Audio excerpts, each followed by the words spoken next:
वंचित बहुजन आघाडीचा, वंचित बहुजन आघाडीचा, श्रद्धेय बाळासाहेब आंबेडकर तुम आगे बढ़ो। वंचित बहुजन आघाडीचा, श्रद्धेय बाळासाहेब आंबेडकर तुम आगे बढ़ो। श्रद्धेय बाळासाहेब आंबेडकर यांचं या ठिकाणी सर्वांनी टाळ्या वाजवून जोरदार स्वागत करायचं आहे। श्रद्धेय बाळासाहेब आंबेडकर की सर्वांना विनंती की कृपया करून आपल्या जागेवर, सर्वांना विनंती आहे की सर्वांनी बसून घ्यावं। सर्वांना विनंती आहे की सर्वांनी कृपया खाली बसून घ्यावं। यानंतर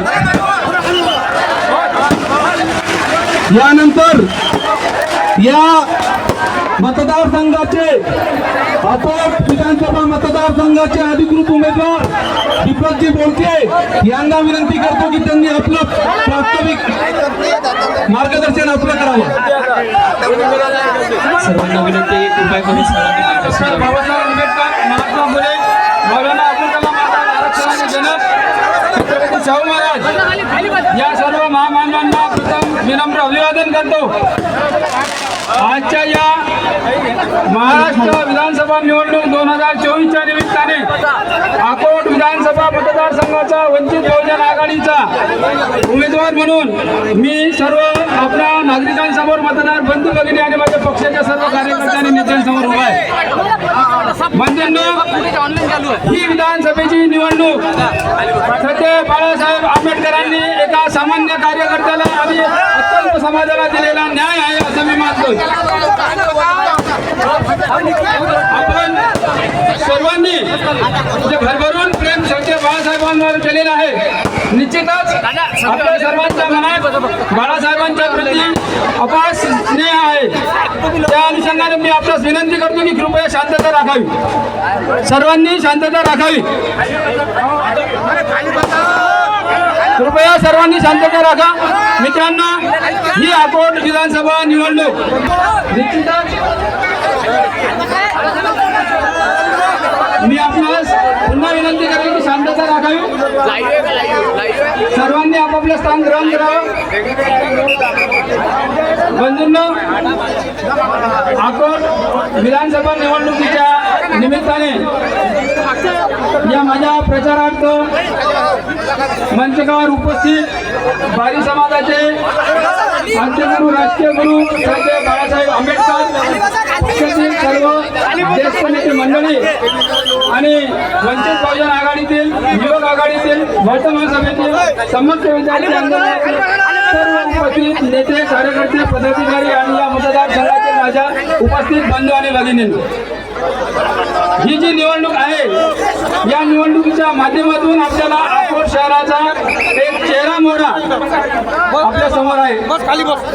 स्थानिकांचा प्रश्न असेल, विकासाचा प्रश्न असेल, संपूर्ण महाराष्ट्रात आज सर्वांनी कृपया शांतता ठेवायचे। संपूर्ण महाराष्ट्रात जर आपण आज पाहिलं तर अत्यंत राजकीय कलुषित वातावरण झालेलं आहे। महाराष्ट्र ही आपल्या संतांची भूमी आहे आणि फुले शाहू आंबेडकरांचा विचारांचा वारसा या महाराष्ट्राला लागलेला आहे। हा विचारांचा वारसा लाभलेला असताना मागील काही वर्षात एका पक्षाचे 2 पक्ष आणि एका निशाण्याचे 2 निशाण झाले। त्यामुळे इथचं राजकीय वातावरण, इथच्या प्रस्थापित राजकारण्यांनी अतिशय कलुषित आणि मलिन केलेलं दिसून येत आहे। त्या अनुषंगाने श्रद्धेय बाळासाहेब आंबेडकरांकडे जर पाहिलं तर इथच्या सामाजिक आणि राजकीय परिस्थितीचा स्वच्छ आणि सुंदर ठेवण्यासाठी बाळासाहेब आंबेडकरांचा जो विचार आहे, इथच्या लहान लहान घटकाला सत्तेत बसवण्याचं, त्यांना विधानसभेच्या माध्यमातून मंत्रालयात, विधान भवनात पाठवून त्या समाजाचा विकास करण्याचं एक चांगलं वातावरण इथं सध्या बाळासाहेब आंबेडकरांनी निर्माण केलेलं आहे। येत्या भविष्यात जर महाराष्ट्राचं राजकारण आपल्याला अतिशय चांगलं आणि सुंदर विचारांचं लागत असेल, महाराष्ट्राला विकास पथावर न्यायचं असेल, आणि त्याची चावी वंचित बहुजन आघाडीकडे असली पाहिजे असं मला सांगावंसं वाटतं। आणि बंधू आणि भगिनींनो, निश्चितच आज महाराष्ट्राची जर परिस्थिती पाहिली, सर्व राजकीय पक्षांचे गट जर पाहिले तर येता काळ हा बाळासाहेब आंबेडकरांचा राहील अशी मी आपल्याला ग्वाही देतो। जी नांदी 1990 99 मध्ये भारी बहुजन महासंघाची होती, त्यापेक्षा मजबूत परिस्थितीत आम्ही सरकारला आमच्या सर्व सत्तेची चावी ही वंचित बहुजन आघाडीकडे राहील असं मला सांगावं असं वाटतं. अकोट मतदारसंघाच्या बाबतीत मला सांगावं असं वाटते की जे मागील 10 वर्षात बाहेरील उमेदवाराला आपण इथून निवडून दिलेले आहे, त्यांनी विकासाकडे कानाडोळा केलेला आहे. शेतकऱ्यांचे प्रश्न असतील, शिक्षणाचे प्रश्न असतील आणि विकासाचे प्रश्न असतील, त्याच्याकडे कानाडोळा केलेला आहे. आणि भाजपमधील एकही कार्यकर्ता त्या पक्षाला वाटला नाही का की स्थानिक पातळीवरील लोकांच्या उमेदवाराला संधी दिली असती, परंतु बाहेरील पार्सल आपल्या सर्वांना श्रद्धेय बाळासाहेब आंबेडकरांच्या ऋणात जाईल की त्यांनी 1999 नंतर पुन्हा भारी समाजाला विधानसभेत पाठवण्याची संधी दिली. त्या संधीचा सोनं आपण सर्वांच्या सहकार्यानं आपण वंचित बहुजन आघाडीला इथं आपण यश द्याल आणि मला निवडून द्याल अशी मी आपल्याला विनंती करतो. आणि येत्या 20 तारखेला माझ्या क्रमांक 5चा गॅस सिलेंडर समोरील बटन दाबून आपण मला निवडून द्याल अशी आपल्याकडून अपेक्षा व्यक्त करतो. जय भीम. यानंतर वंचित बहुजन आघाडीचे बाळापूर विधानसभेचे अधिकृत उमेदवार ॲडव्होकेट खतीब साहेब यांना विनंती करतो की त्यांनी आपलं मार्गदर्शन करावं.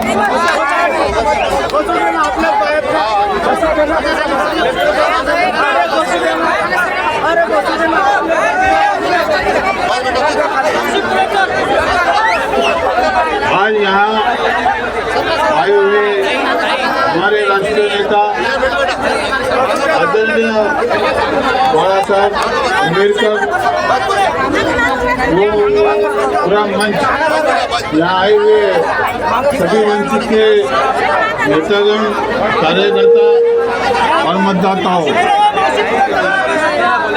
मैं सबसे पहले तो बाला साहब आंबेडकर का एहसानमंद हूँ कि उन्होंने मुझे बालापुर से टिकट दिया और यहाँ से उन्होंने गोडके साहब को टिकट दिया।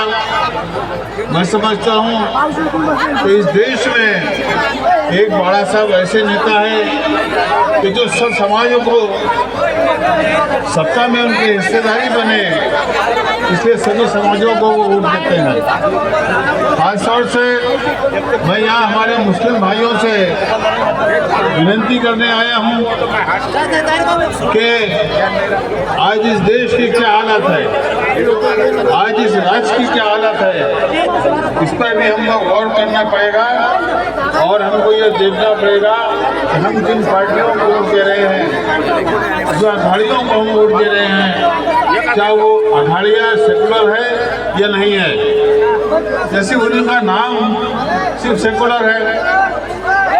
आपको मालूम होगा कि आज से 4 रोज फिर संजय राउत जो कि शिवसेना के प्रमुख है, उनका स्टेटमेंट आता है कि मुसलमानों को जो बाबा साहब अम्बेडकर ने दस्तूर में पूरे हिंदुस्तान के मतदाताओं को एक हक दिया था मत देने का, वो मतदान का जो हक है वो मुसलमानों से छीन लिया जाना चाहिए। मैं समझता हूँ कि वो स्टेटमेंट को भी आज 5 दिन हो गए। जो सेकुलर पक्ष अपने आप को कहते हैं, चाहे वो कांग्रेस हो चाहे राष्ट्रवादी हो, सगळ्यांनी शांततेने बसा, एकमेकात बोलू नका. उनके साथ के जो भी स्टेजवरच्या बाजूचे आहेत ते खाली बसून घ्या. खाली बसा, बसा खाली. चला खतीब साहब शुरुआत करो. उनके साथ के जितने भी अलायंस में पार्टियां हैं, क्या उन्होंने उसका क्लियरिफिकेशन दिया कि हम संजय राउत की जो बात, संजय राउत ने जो अपने ख्यालात बताया कि मुसलमानों को वोटिंग का जो हक है वह उनसे छीन लेना चाहिए, वह उनसे ले लेना चाहिए, क्या ये इसके फेवर में है या नहीं है। अगरचे वो फेवर में है तो उन्होंने अब तक उसको क्लियर क्यों नहीं किया, और 20 तारीख के पहले उन्होंने उसको क्लियर करना चाहिए, वरना आपको और हमको सोचना पड़ेगा कि क्या हम ऐसे अघाड़ी को मतदान कर सकते हैं जो कि मुसलमानों से अपने मतदान का हक छीन रहा है, जो कि दस्तूर में बाबा साहब अम्बेडकर ने हमको दिया था। यही नहीं बल्कि हमको एक बात शायद आप लोग सब जानते हैं कि पैगम्बर हुज़ूर सल्लल्लाहु अलैहि वसल्लम के खिलाफ रामगिरी महाराज ने बहुत नाजेबा बयान दिया। मैं समझता हूँ कि कोई सेकुलर पार्टी ने उसका खंडन नहीं किया और ना आज जो सत्ताधारी पार्टी है उन्होंने उसको अरेस्ट किया, FIR नॉमिनल दर्ज कराए। मगर मैं श्रद्धेय बाला साहब अम्बेडकर का धन्यवाद देना चाहता हूँ तमाम इस राज्य के मुसलमानों की तरफ से कि बाला साहब ने विधान परिषद में एक बिल लाया, पैगम्बर का नाम का बिल लाया और उसमें यह कहा गया कि अगरचे कोई भी हुजूर के शान में गुस्ताखी करे तो उसको 6 साल की सजा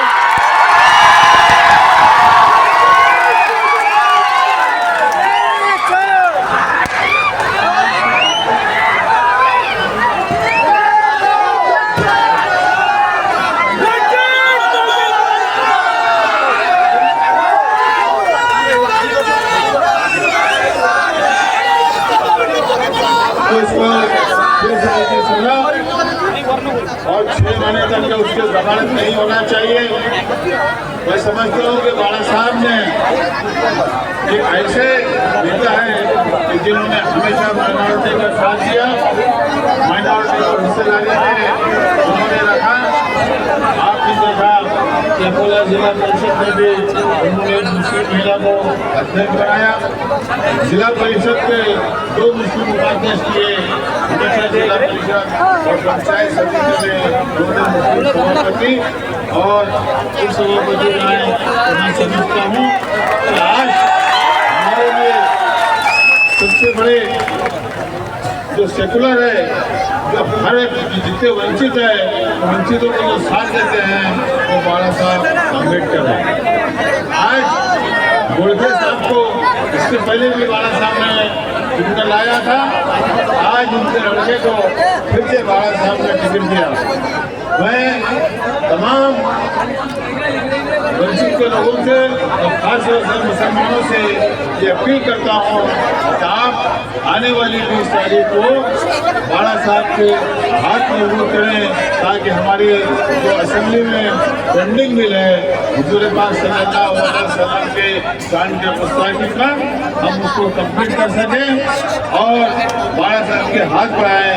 ये कहते हुए मैं मेरे 2 शब्द खत्म करता हूँ। जय भीम, जय भीम, जय हिंद। यानंतर ज्यांच्या भाषणाची आपण आतुरतेने वाट पाहता असे वंचित बहुजन आघाडीचे राष्ट्रीय नेते डॉक्टर बाबासाहेब आंबेडकर आपल्या मार्गदर्शन करतील। वंचित बहुजन आघाडीचा डॉक्टर बाबासाहेब आंबेडकर, तुम आगे बढ़ो।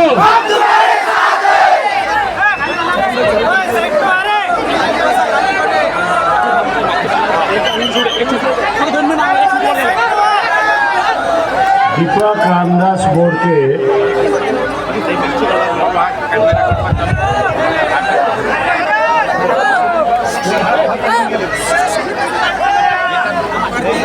हेलो हेलो ए फोटोग्राफर खाली बस खाली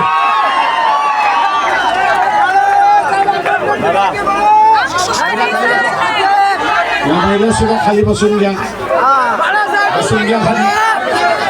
खाली बसून घ्या, खाली बस, खाली बस पहिल्यांदा।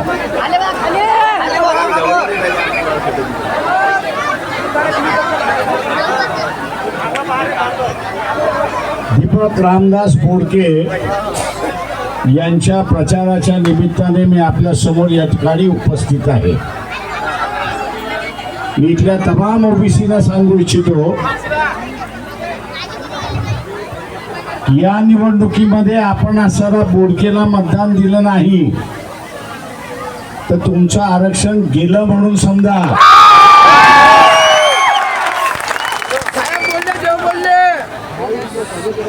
या निवडणुका लागण्या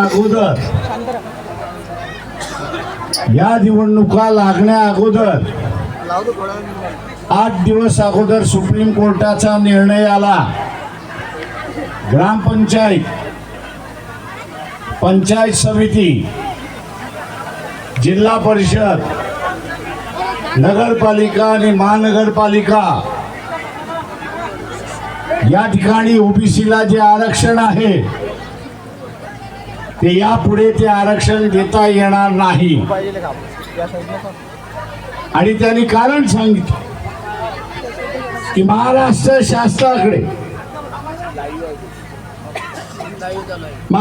शासनाकडे आम्ही अनेक वेळा ओबीसीची टक्केवारी किती आहे ती आम्हाला सांगा, परंतु महाराष्ट्र शासनाने ती टक्केवारी आमच्या समोर आणली नाही आणि म्हणून नाईलाज आम्हाला निर्णय घ्यावा लागतोय की स्थानिक स्वराज्याच्या निवडणुका या आपण घेऊ शकता, पण त्या निवडणुकांमध्ये 27% ओबीसीला आरक्षण राहणार नाही म्हणून हा निकाल त्यांनी असताना दिलेला आहे. स्थानिक स्वराज्याच्या संस्थांमधलं आरक्षण संपवलं हे आपण लक्षात घ्या. संपवणारे कोण? तर भारतीय जनता पक्ष. संपवणारा कोण? तर काँग्रेस. हे आरक्षण वाचवायचंय की न वाचवायचंय एक लक्षात घ्या. अजून उद्याचे असे उद्याच्या निवडणुकीमध्ये दीपक रामदास बोडके यांना आपण निवडून दिलं नाही तर विधानसभेमध्ये सुद्धा ठराव मंजूर होणार आहे. काय ठराव मंजूर होणार आहे की ओबीसीचं आरक्षण संदर्भात सुप्रीम कोर्टाने जो निर्णय दिला तेव्हा जात गणना आपण असताना करूया. जात गणना आपण त्या ठिकाणी करूया, पण जात गणना जोपर्यंत होत नाही तोपर्यंत शिक्षणातलं आणि नोकरीतल्या आरक्षणाला स्थगिती देण्यात येत आहे. सुप्रीम कोर्टाने राजकीय आरक्षण घालवलं आणि उद्याच्या विधानसभेमार्फत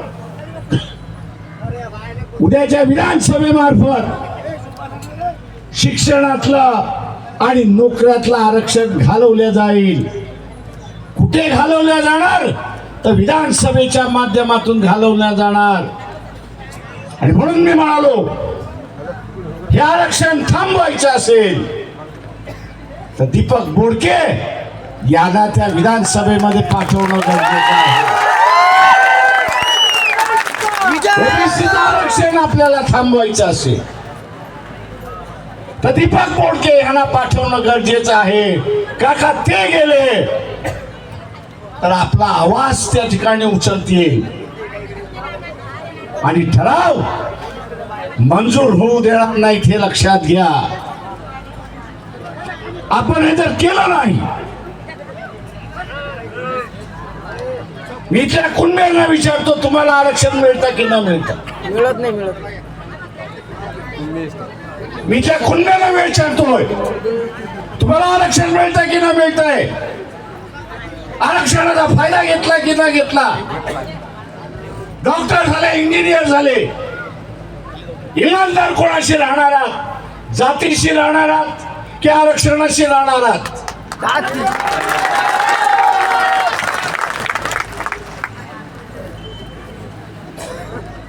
जातीशी इमानदार राहिलात तर माती खाल्ल्याशिवाय राहणार नाही एवढं लक्षात घ्या.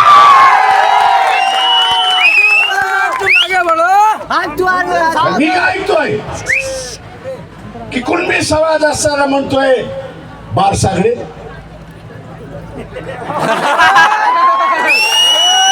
मागच्या 5 वर्षामध्ये अकोल्या रस्त्यावरती किती जणांचा मृत्यू झाला? कोणी केला तो मृत्यू?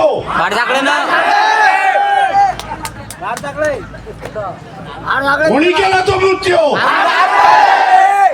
आणि पुन्हा त्यालाच पता जो नालायक असेल तोच ते असताना त्या ठिकाणी म्हणणार.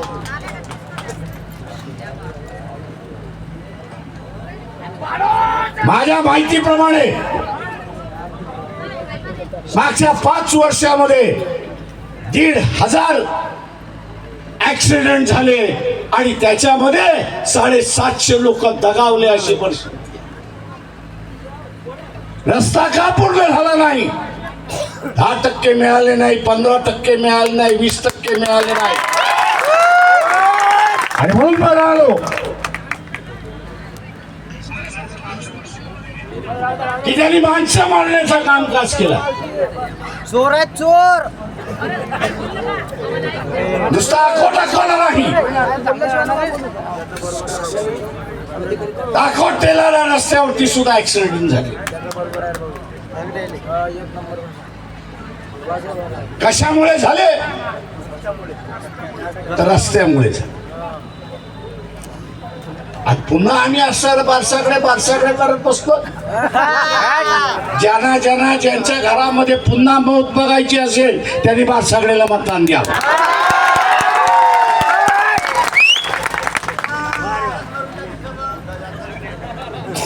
हा, ज्याला मौत त्याच्या घरामध्ये पाहिजे तो देईल ना.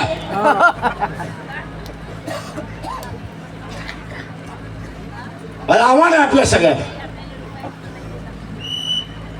की उद्याचं आरक्षण आपल्याला वाचवायचं.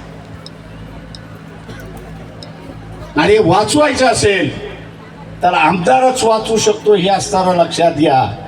बारसागडे एका बाजूला मराठा लिहितो आणि दुसऱ्या बाजूला कुणबी लिहितो. मत मागायचं असेल तर वस्ती बघायची कोणाची आहे आणि त्याप्रमाणे पुढ्या बांधायच्या अशी असताना कामकाज त्या ठिकाणी चाललं. माझं आव्हान आहे आपल्या सगळ्यांना की असा फसवेगिरी करणाऱ्या माणसांना या विधानसभेमध्ये जाता कामा नये हे आपण लक्षात घ्या. हात मारून काढून देऊ. मित्रों, मैं मुसलमान भाइयों से कहना चाहता हूँ, यहाँ मेरे बेटे साथी हैं. बैठो राणा जी, हाथ जरूर चाहिए आपकी. अकेला शेर है आपका.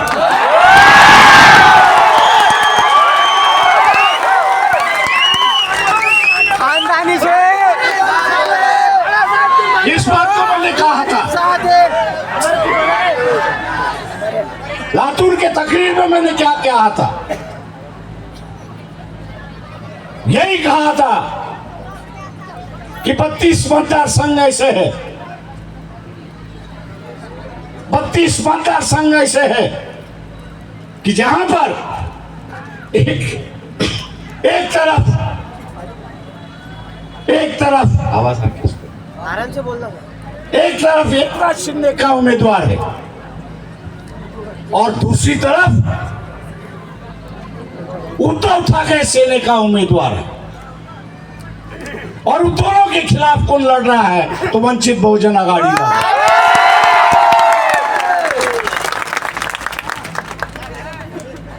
जिस बाबरी मस्जिद को शहीद किया, शहादत किसने की? उद्धव सेना. किसने की? उद्धव सेना. उद्धव सेना ने भी की और एकनाथ सेना ने भी की. और उसी 32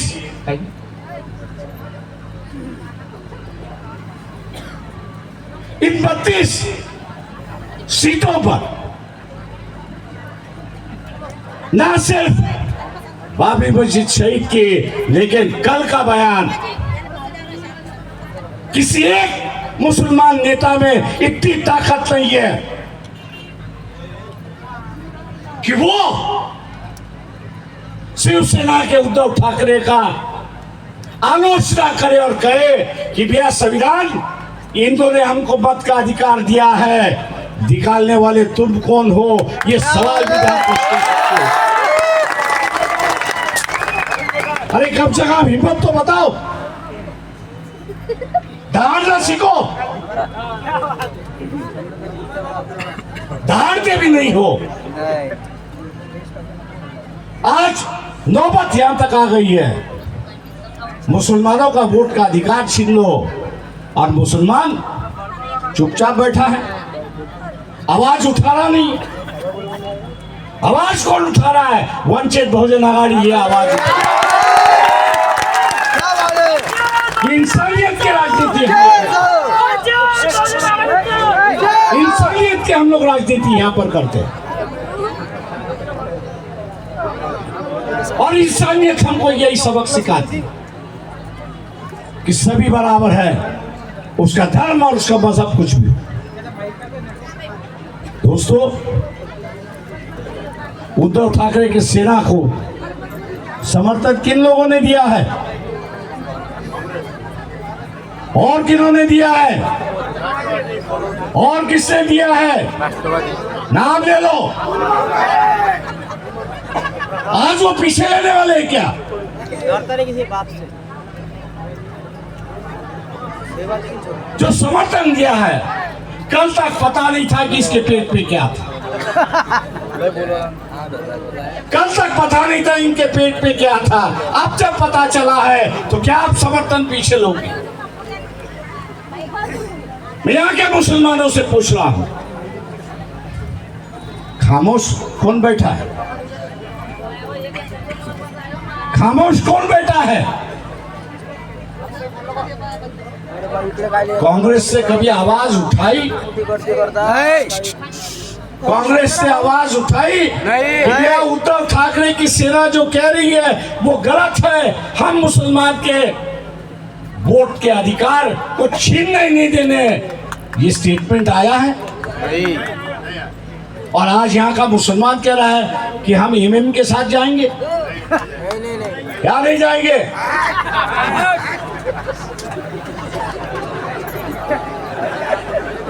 आवाज में सुन रहा हूं कि 2 एमएम साथ पे चलेगी, चलेगी या नहीं चलेगी?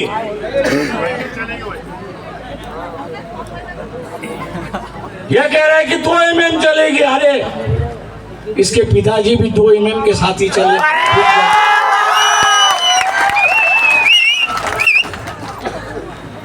वापिस अगर मुसलमान एक्सपेरिमेंट करना चाह रहा है तो वाई शुड की, लेकिन जरूर इतना कहूंगा कि दीपक बोडके को चुन के जरूर लाऊंगा।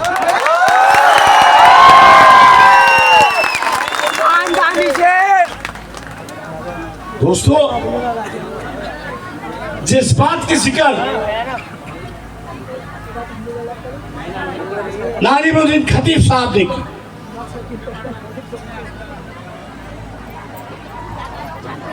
मोहम्मद पैगंबर के बिल की, मैं लातूर में वही कह रहा था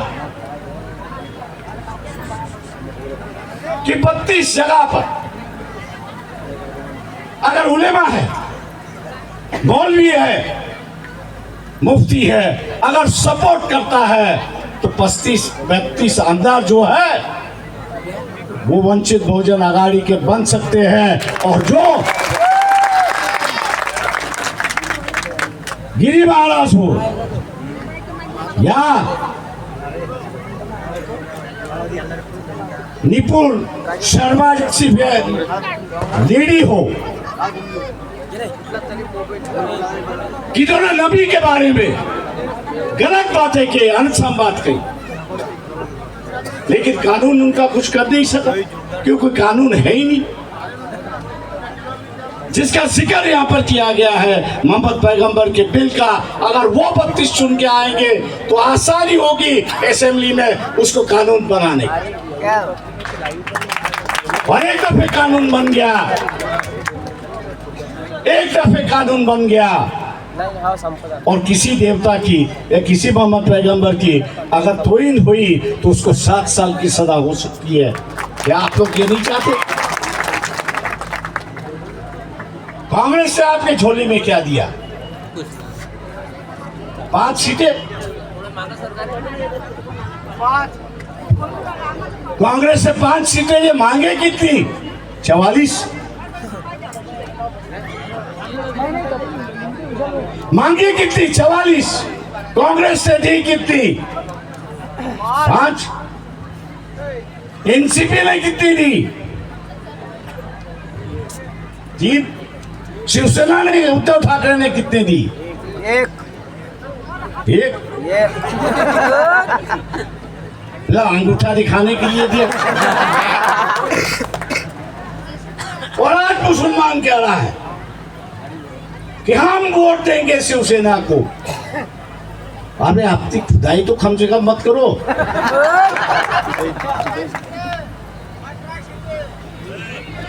दोस्तों, जो हम लोग खेलते हैं और कहते हैं खुलेआम और खुले दिल से कहते हैं, पेट में कुछ है और दिमाग में कुछ और है, ये राजनीति हम लोग नहीं करते। इसलिए मुंबई महाराष्ट्र में दंगों जैसी व्यवस्था हुई। औरंगजेब के स्टेटस पर मुस्लिम बच्चों ने औरंगजेब का स्टेटस लगा, पकड़ लो, जेल में डाल दो, केसेस कर दो, पूरा महाराष्ट्र में चल गया। हम लोग औरंगाबाद में थे, औरंगजेब के मजहर पर चाड़े चढ़ाए और ललकारा कि किस पे हिम्मत हो तो हम लोग को केस करके बताओ।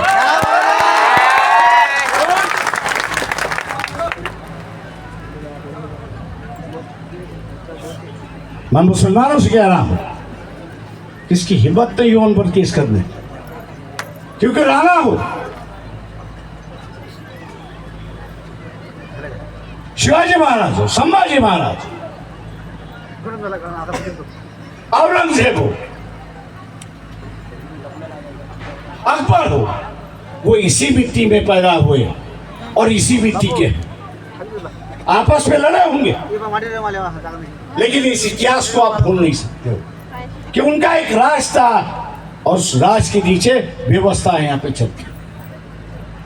मैं मुसलमानों से कह रहा हूं, दोस्ती करना पहले सीखो और दोस्ती करते समय बराबर की दोस्ती करो। जो इज्जत आपको दे बराबरी दे, ये ना हो दोस्ती में कि दोस्त की बैग उठा के लिए हम चले।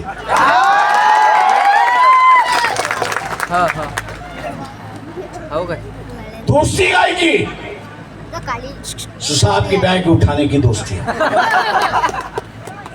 और इसलिए मैं ऐलान करता हूं मुसलमानों से, मैं मुस्लिम समाज से ऐलान करता हूं,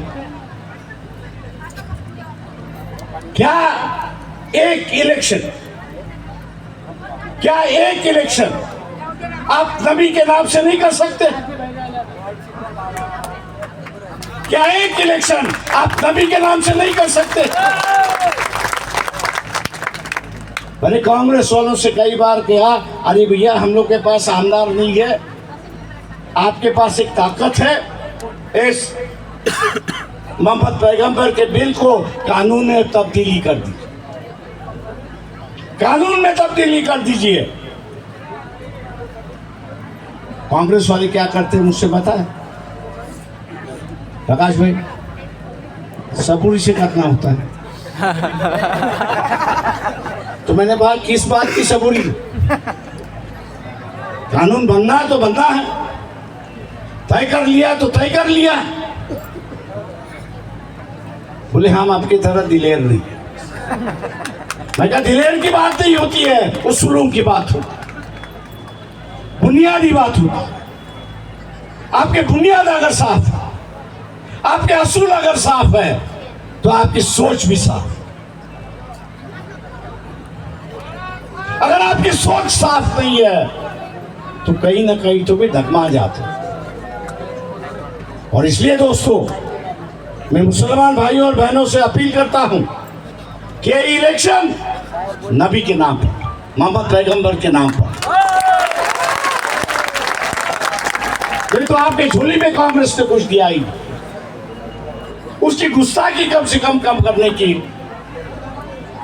अनाप शराब कहने की एक कानूनी व्यवस्था हम लोग बनाए।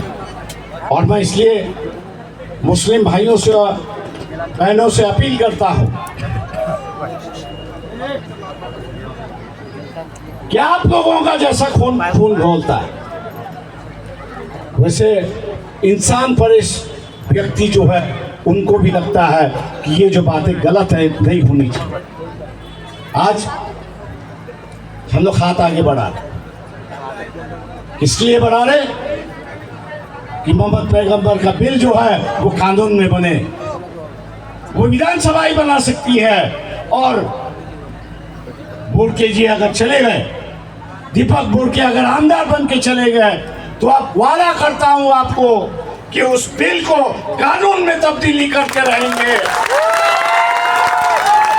और उस कानून में तब्दीली करने के लिए आप दीपक बुर्के के गैस सिलेंडर को बटन दबाकर भारी वोटों से जिताएंगे, यही उम्मीद मैं आपसे करता हूं। जय भीम, नमस्कार, खुदा हाफिज। धन्यवाद साहेब। यानंतर आजच्या या कार्यक्रमाचे आभार प्रदर्शन या तालुक्याचे अध्यक्ष चरण इंगळे यांना विनंती करतो की त्यांनी आभार प्रदर्शन करावं। सर्व क्रांतिकारी महापुरुषांना अभिवादन करतो। आज दीपक बोरके यांच्या प्रचारानिमित्त आलेले वंचित बहुजन आघाडीचे राष्ट्रीय नेते श्रद्धेय बाळासाहेब आंबेडकर तसेच बाळापूर विधानसभेचे अधिकृत उमेदवार खतीब साहेब, संपूर्ण मंच, वंचित बहुजन आघाडी, युवक आघाडी, महिला आघाडी, सामाजिक विद्यार्थी आंदोलन, सर्व मतदार बंधू आणि भगिनींनो, आज इथंच सभा संपली।